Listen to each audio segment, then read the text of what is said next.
Hello aspirants, నా పేరు Sai Bharat. So మనం లాస్ట్ క్లాస్లో బడ్జెట్ గురించి ఇంట్రడక్షన్ చెప్పుకున్నాం కదా.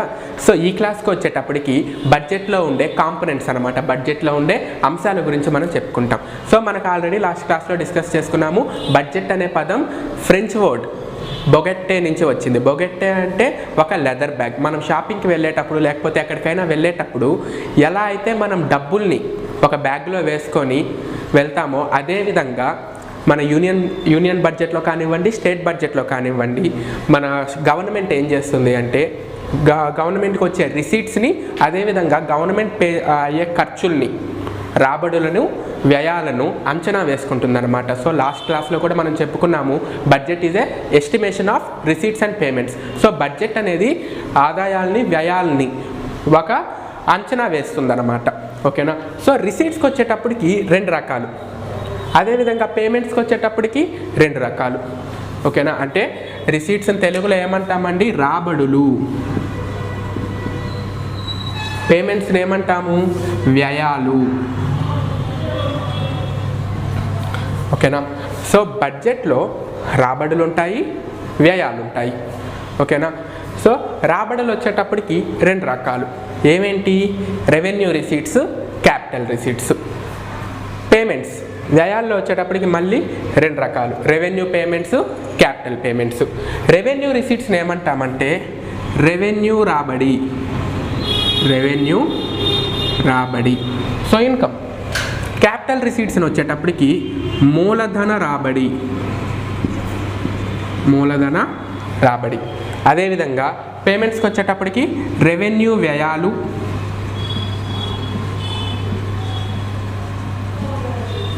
క్యాపిటల్ పేమెంట్స్ని మూలధన వ్యయాలు. రెవెన్యూ వ్యయాలు, మూలధన వ్యయాలు అంటాం అన్నమాట. సో ఒకసారి చూడండి, రిసీట్స్ని మనం 2 టైప్స్గా క్లాసిఫై చేసుకున్నాము. అదేవిధంగా పేమెంట్స్ని కూడా 2 టైప్స్గా క్లాసిఫై చేసుకున్నాము. రిసీట్స్ వచ్చేటప్పటికి revenue receipts, capital receipts. Payments వచ్చేటప్పటికి revenue payments, capital payments. So చూడండి, రెవెన్యూ రిసీట్ ఏ సంవత్సరానికి ఆ సంవత్సరం, ఏ సంవత్సరానికి ఆ సంవత్సరం ప్రభుత్వానికి ఆదాయం వస్తూ ఉంటే, రొటీన్గా ఆదాయం వస్తూ ఉంటే దాన్ని ఏమంటాము? రెవెన్యూ రిసీట్స్ అంటాం. ఓకేనా. ఏ సంవత్సరం ఇన్కమ్ ఆ సంవత్సరం వచ్చేస్తూ ఉంటే దాన్ని ఏమంటాము? రెవెన్యూ రిసీట్ అంటాం.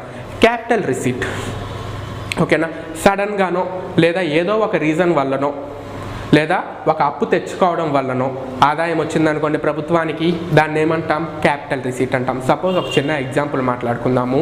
ఇప్పుడు మనం ఈ జాబ్లో సెలెక్ట్ అయ్యి మనం ఉద్యోగంలో జాయిన్ అయ్యామనుకోండి, మనకి నెల జీతం వస్తూ ఉంటుంది. అదేమవుతుంది? రెవెన్యూ రిసీట్ అవుతుంది.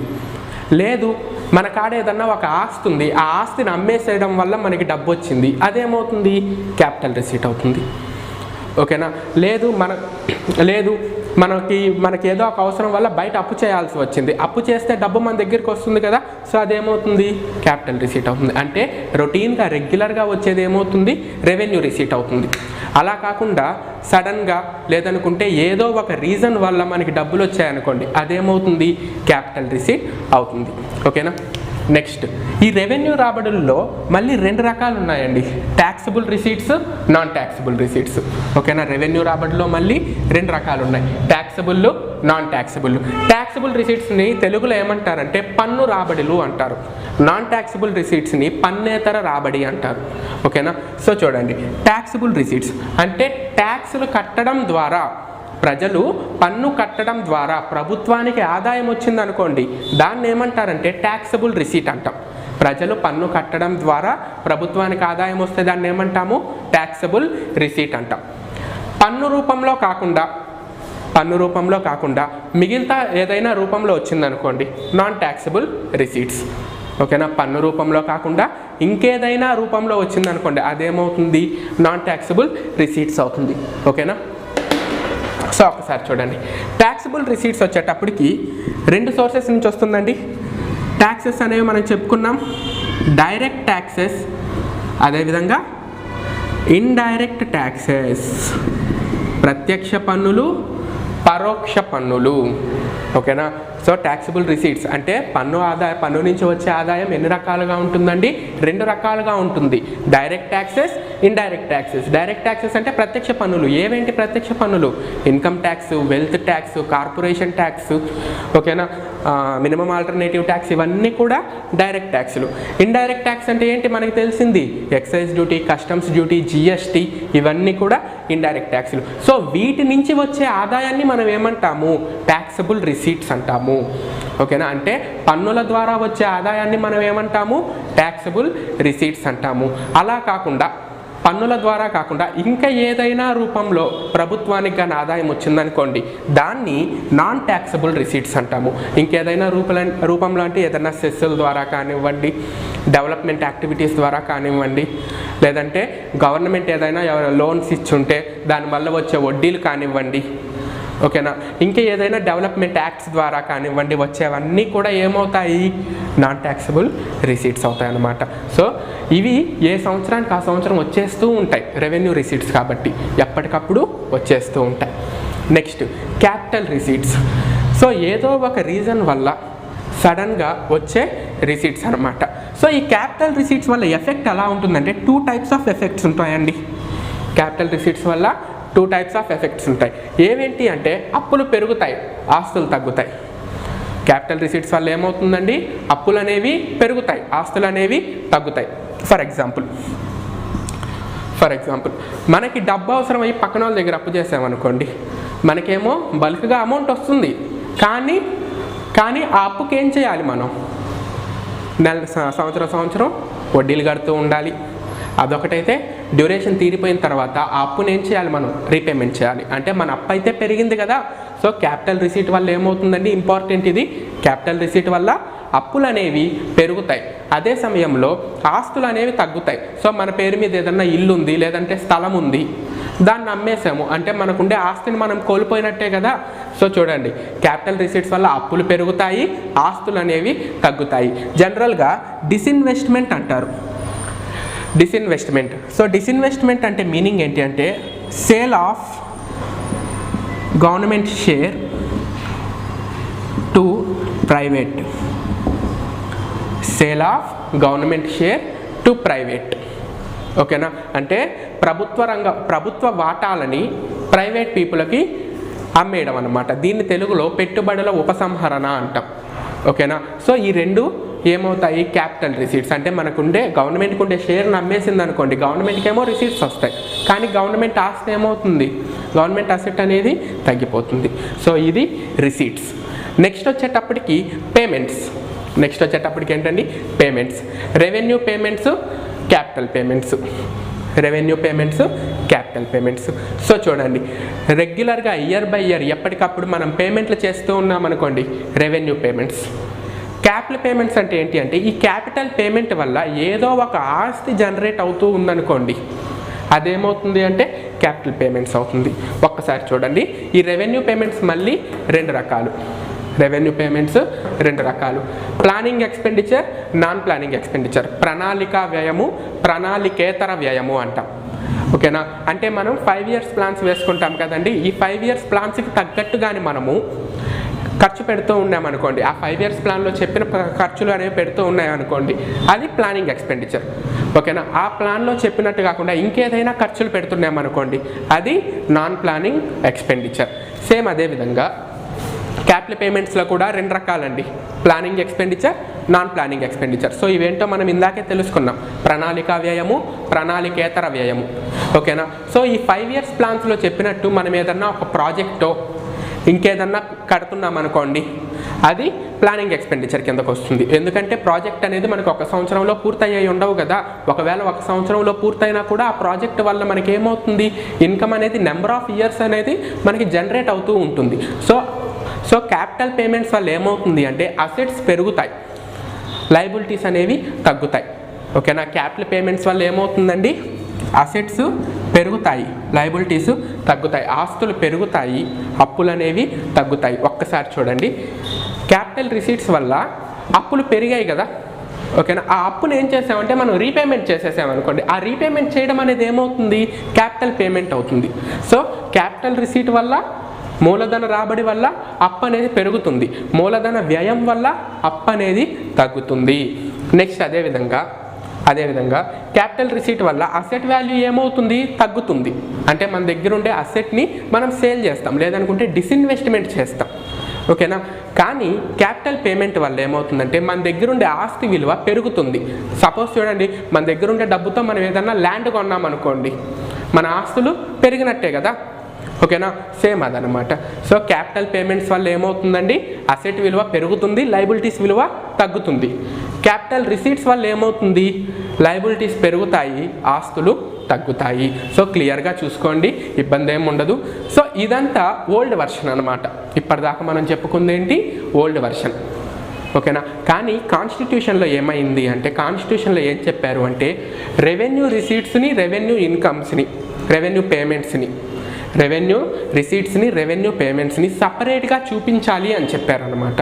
సో అప్పటి నుంచి మనం ఏం చేస్తున్నామంటే, బడ్జెట్ని 2 టైప్స్గా క్లాసిఫై చేసుకుంటూ ఉన్నాం. ఇది న్యూ వర్షన్, ఇప్పుడు చెప్పుకునేది మనం న్యూ వర్షన్. ఓకేనా. సో ముందు మనకి ఈ కాంపోనెంట్స్ అర్థమైంది అనుకోండి, ఓల్డ్ వర్షన్ అర్థమైంది అనుకోండి, న్యూ వర్షన్ అనేది సింపుల్గా అర్థమైపోతుంది. ఓకేనా. సో చూడండి, బడ్జెట్ని మనం 2 టైప్స్గా డివైడ్ చేసుకున్నాం. Revenue budget, capital budget.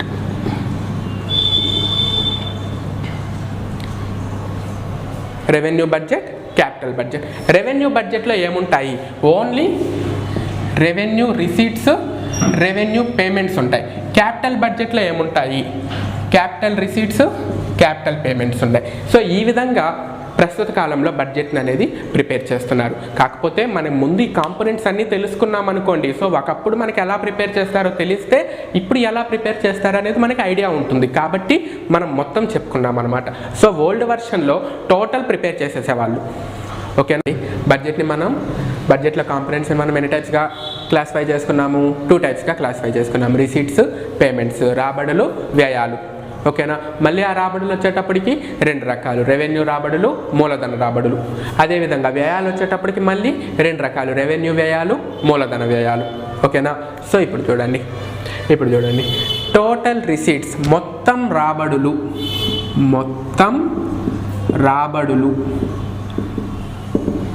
So చూడండి, మొత్తం రాబడులు equal to revenue receipts plus capital receipts. అంటే రెవెన్యూ రాబడి ప్లస్ మూలధన రాబడి. రెవెన్యూ రాబడి, మూలధన రాబడి. ఓకేనా. సో మళ్ళీ చూడండి, ఈ రెవెన్యూ రాబడిలో మళ్ళీ 2 టైప్స్. Revenue రాబడిలో 2 types. ఓకేనా. ఏమేంటవి, పన్ను రాబడులు, పన్నేతర రాబడులు. ఓకేనా. సో పన్ను రాబడులు అంటే taxable incomes, non taxable incomes, లేదంటే taxable receipts, non taxable receipts. Taxable రిసీట్స్లో మళ్ళీ 2 టైప్స్, direct tax receipts, indirect tax receipts. Direct tax receipts, indirect tax receipts. So ఇవన్నీ ఏంటి అంటే టోటల్ రిసీట్స్, మొత్తం రాబడుల్లో ఉండే కాంపోనెంట్స్. ఓకేనా. నెక్స్ట్ అదేవిధంగా టోటల్ పేమెంట్స్, మొత్తం వ్యయాలు. రెవెన్యూ పేమెంట్స్ అంటే రెవెన్యూ వ్యయాలు